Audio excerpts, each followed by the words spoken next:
Welcome to Off the Shelf. I'm your host, Yvonne Wolf, and today our special guest is Rich Hansen. He is a longtime pastor and former missionary professor at the Ethiopian Graduate School of Theology at Addis Ababa. You might also recognize him as the interim pastor at the Village Presbyterian Church in Northbrook. Welcome, Rich. Thank you. Good to be here. I hear that your book had a long incubation period from even before you left for Ethiopia. How do you prepare for a trip like that to Ethiopia? Yeah, so the book really started as a part of my dissertation for my doctorate in the mid-90s. And I worked on it off and on for a number of years. As we were getting ready to go to Ethiopia, I just kind of brought it along with me. It wasn't part of the preparation for going. I was going to teach, as you mentioned, at a graduate school there.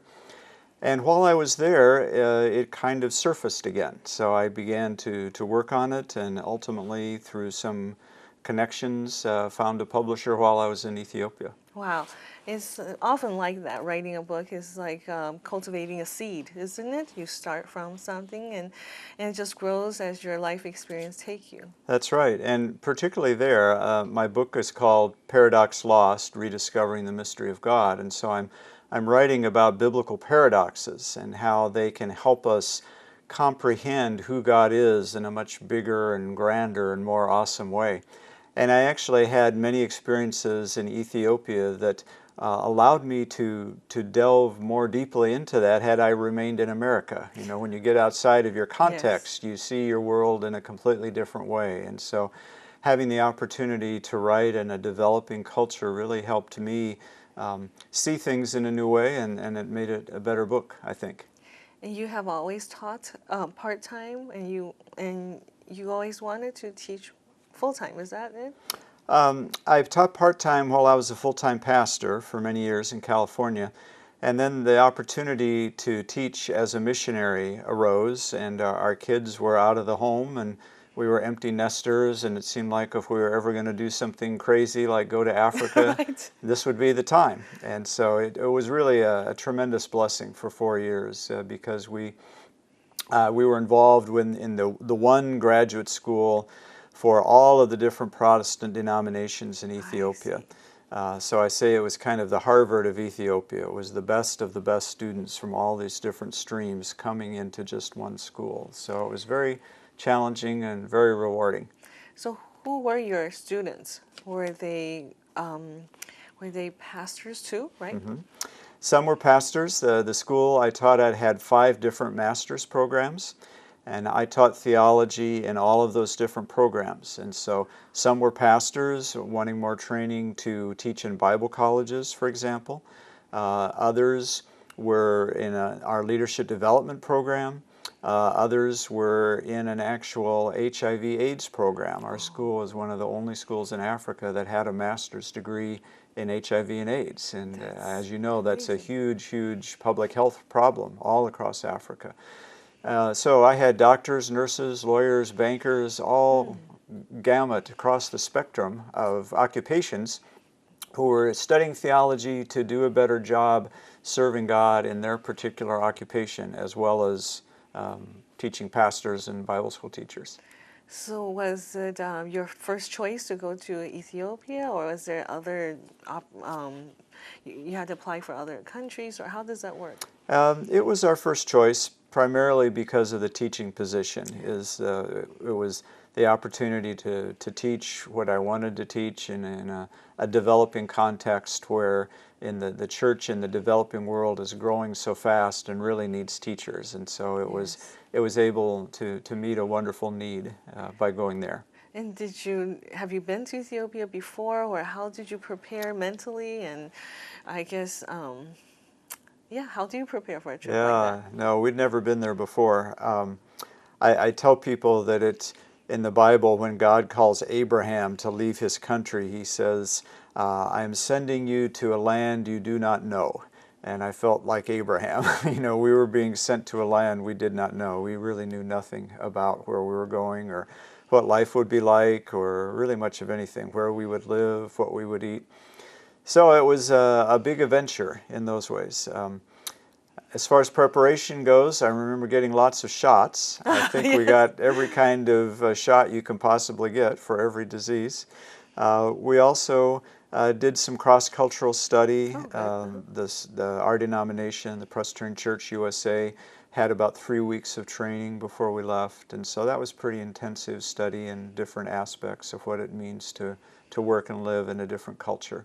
Yes. But most of it was on-the-job training. It wasn't training in advance. It was just kind of learning as we went. So, can you tell us some of the stories that you have in Paradox Lost that was from your Ethiopian experience? Sure. Well, one of the things that I really came to appreciate there is the importance of worldview. You know, we each have a worldview. It's kind of like colored glasses, you know, like sunglasses through which we see the world. And different cultures have different sets of glasses. True. And so we moved to a place, and so we had to take off our Western American glasses and put on a whole different set of glasses. And we were surrounded by people, many of whom were poor. Ethiopia is one of the poorest countries in the world. It's also the second largest, most populated country in Africa, Really? even though the size of the country itself is only about twice the size of Texas. So geographically it's not large, but the population is massive. And Density, you mean? so the city where we lived in Addis Ababa, but the whole country. Okay. And so we lived in a very urbanized, very populated, very poor country. And that helped me, particularly then when I had a chance to get to know all these students. And one of the things I did is I took each of my students out for tea before class. And so I would have 60 or 70 students in a semester, so that kept me busy. So 2 or 3 times a week I would be taking a student out for tea and getting to know them personally, just talking the way you and I are. Oh, one by one, you One mean? by one, Oh. yes. So I had 70 different appointments with Oh each my student. goodness. And that really helped me understand the culture, but it also helped me understand their views, their ideas about their faith, and you know how their faith was formed in Ethiopia compared to maybe how an American's faith might be formed here.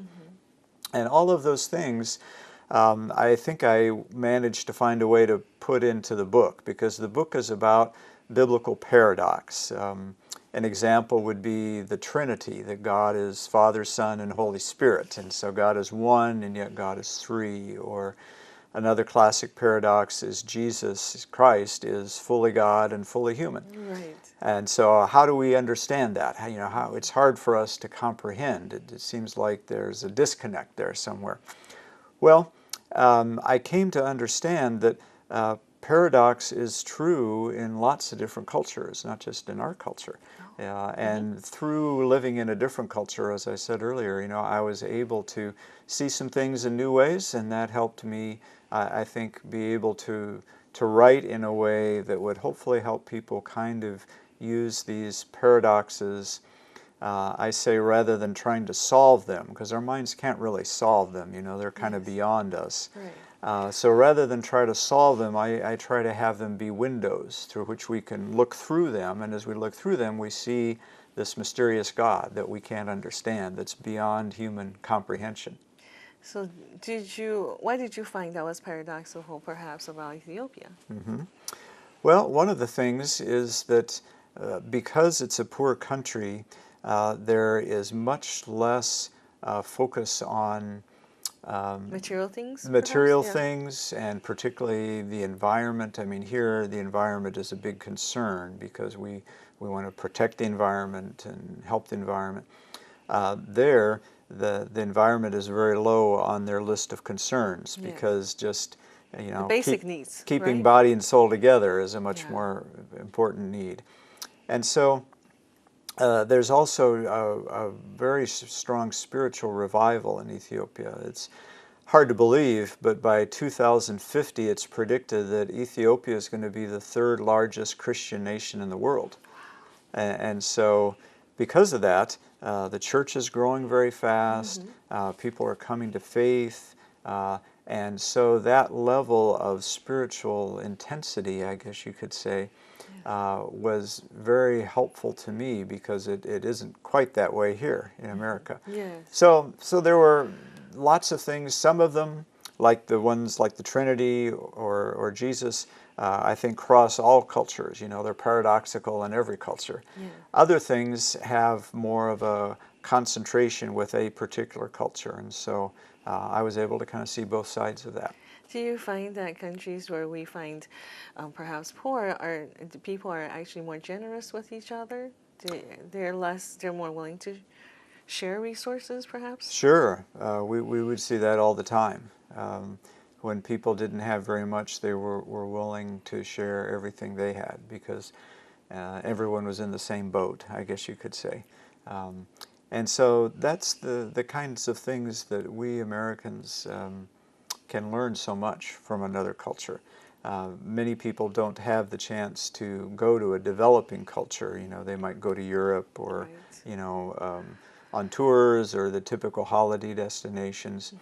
But we found living and working and making friends in another culture like the Ethiopian culture was just a wonderful experience. And as I said, it really helped me fine-tune some of the things that I was trying to say in my book. So you mentioned this worldview as cultural, like the glasses we wear, right?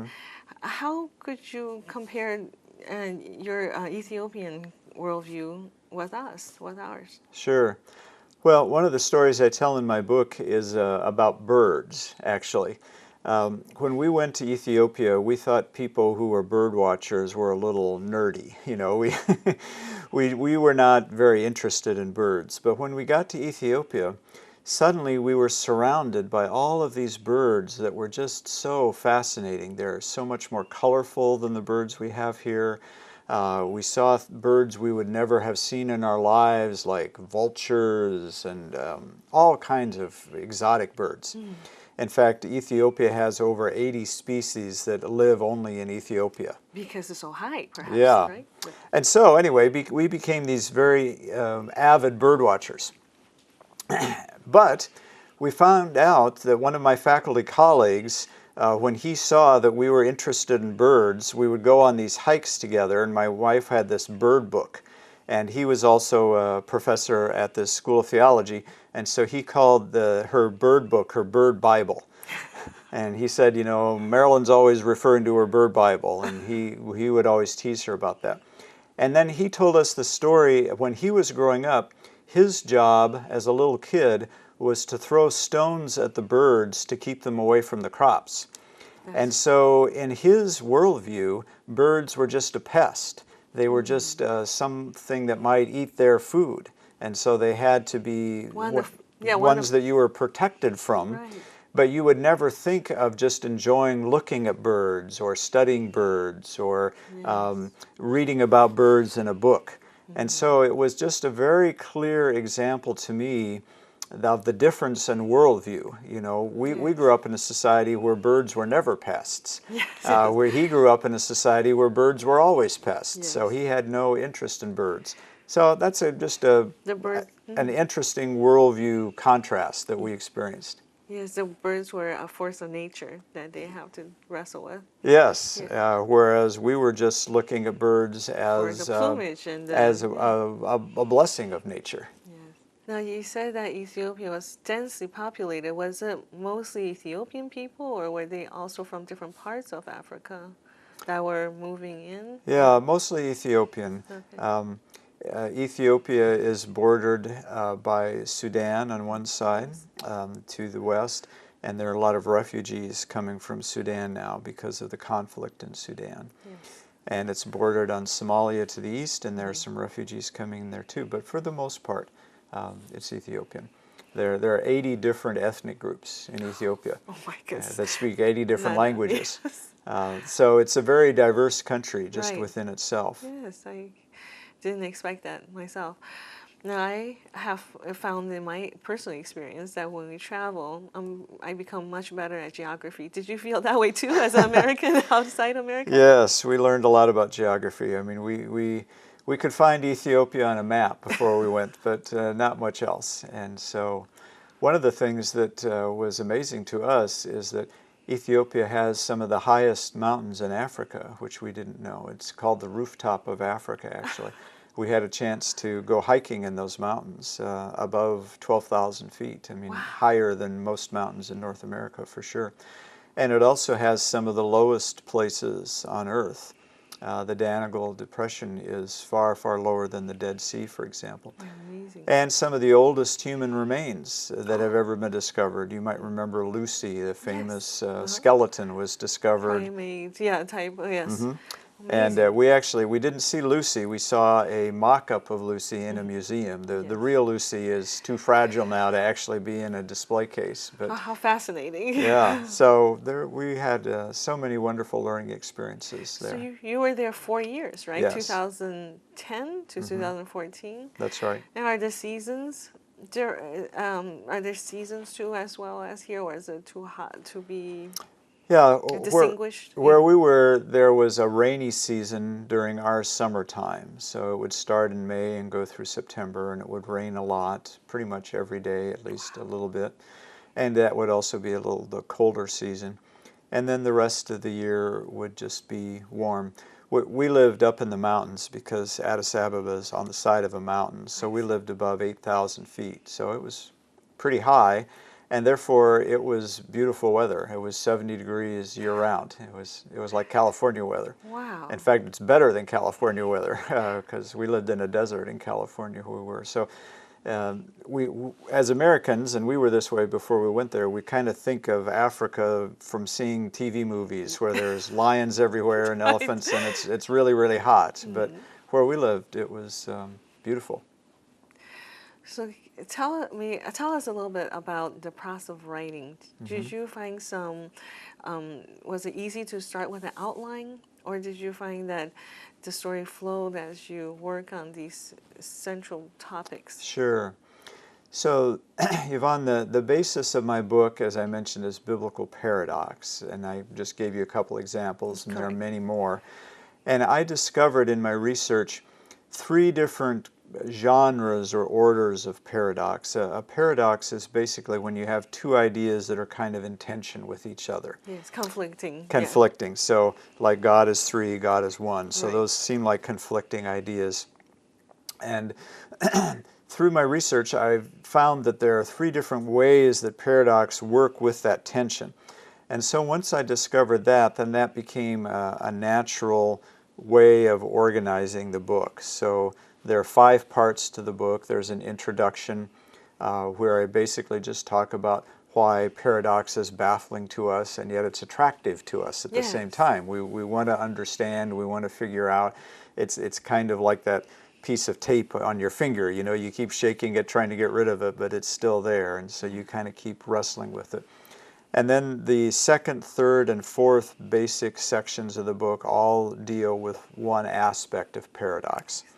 And then the last section is a summary where I try to talk about how understanding paradox helps us understand other things. And that's where I was saying earlier that rather than trying to figure out paradox, we can use it as a window and look through it to understand other things. And of course, the main thing that paradox reveals to us is the mystery of God, that the God that created everything is so much more mysterious and bigger than we are. Yes.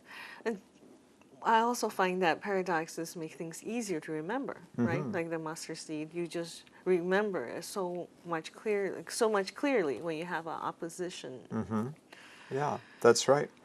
And I think that the other thing that I've discovered as I've just been writing about this is that our lives themselves are filled with paradox. One of the quotes I discovered that's become one of my favorite quotes is by the poet Carl Sandburg. And he wrote, "There is an eagle in me that wants to soar. There is a hippopotamus in me that wants to wallow in the mud." And I think that's a great 2-sentence description of our human condition. You know, there's part of us that wants to soar and wants to move beyond ourselves, always wants to grow and improve. And then there's a part of us that wants to wallow in the mud. And so I try to connect these paradoxes that people who read the Bible find there with the paradoxes that all of us experience.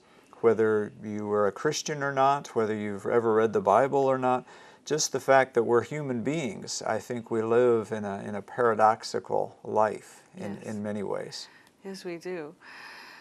So in the process of writing, do you find that you want to write another book, or did you feel that this is just very hard to edit, right? I Yeah. mean, you just end up, it's very hard to stay within your desire. You have a number of pages, right? Right. How do you go about making that decision? Yeah. Well, I kept cutting and cutting and cutting. Because the more I would work on it, the longer it would get. And then my publisher would say, well, no, it's got to be this. And so I find that that is actually a very important part of the process. One of my author friends said to me that he knew the book that he was writing was becoming where he wanted it to be when he had cut about 40% of it off. That, you know, it always starts way too long. Right. And, you know, because a lot of us tend to use 5 words when 2 words would be better. Right. And so a lot of the editing process, my book is published by Zondervan, which is one of the probably top 2 or 3 Christian publishers in the country. And I feel just so blessed to have the chance to work with them. So I had wonderful editorial help.